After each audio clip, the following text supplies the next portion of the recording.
For the latest Alien and Predator news updates, visit hybridnetworkyt.com.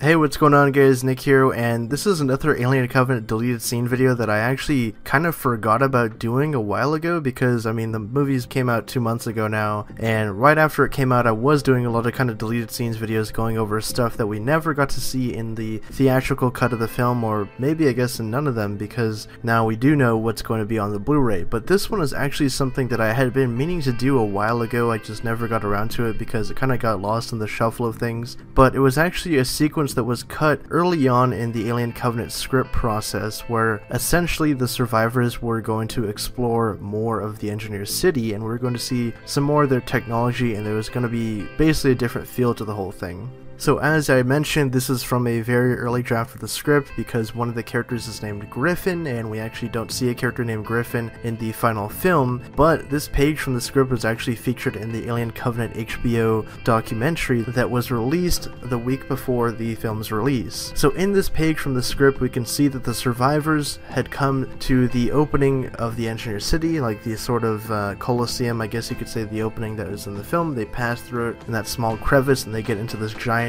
vast city beyond them, and this is where we actually see David talking to them a bit more. He says that it's home to him, and they're kind of walking in silence and awe of the things around them, and the script describes the sequence with giant buildings that rise around them covering the sky, this giant dark statues that rise up in the gloom. The most interesting thing about this, it describes all of the architecture as being very Giger, and not actually being that weird kind of Roman architecture that we saw in the movie. So I'm really curious as to like why they decided to change this, because what we saw of the engineers in Prometheus, the LV-223 engineers, they had the whole Giger architecture going on about them. I mean, obviously they had the Juggernaut ships in their possession and things like that. Even the headroom was designed, the Ampiel room I should say, where they found the Black Goo. Even that was much more Giger. It had the murals and the biomechanical things on the wall, where I kind of felt that was lacking in Alien Covenant, and I really wish that the settlement of engineers on Planet 4 did have the Giger architecture and the Giger look to them, rather than just having this weird kind of like Roman architecture and them walking around in robes like kind of peasants or something. And the script says that we were going to see very clear echoes of the original Alien in this movie. It was going to, more so lean towards the stuff that we saw of the derelict ship. Now the character Griffin notices a giant display of solar panels that are moving and catching the light of dawn, and he talks to David and asks him if they actually have power on the planet, and David says yes, but it's erratic because even though the engineers were highly advanced and they were spacefaring for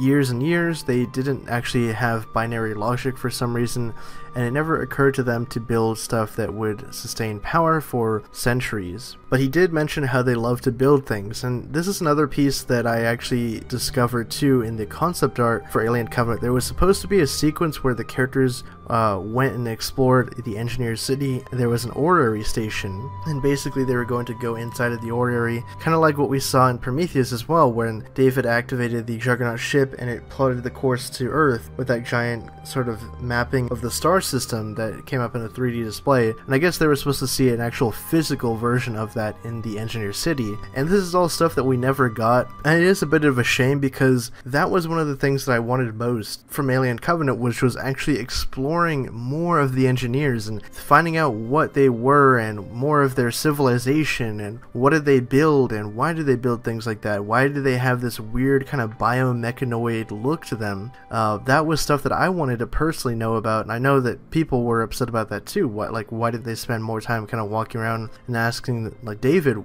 so what's going on here, like what is this city? None of the characters really ever stopped to ask that, like where are we, who are these people, why are there dead giants everywhere? And it would have been a really cool scene had we got to see the survivors actually exploring the streets of the Engineer City, and it's a shame that we aren't going to get that in any fashion. I mean, there is some stuff on the deleted scenes of the Blu-ray that we do know that there's going to be like a little bit of a snippet of them kind of looking down at this giant hole where they see the two Juggernaut ships docked underneath the Citadel. But that's all we're going to get in the Blu-ray release, so leave your thoughts down in the comment section below. Are you guys upset that they cut out more of the exploration of the Engineer City in the actual film, and do you actually prefer the city having a Giger design to it or a Roman aesthetic to the look of it? As always, thank you all for watching. My name is Nick, and for more on the Alien and Predator universe, subscribe to Hybrid Network.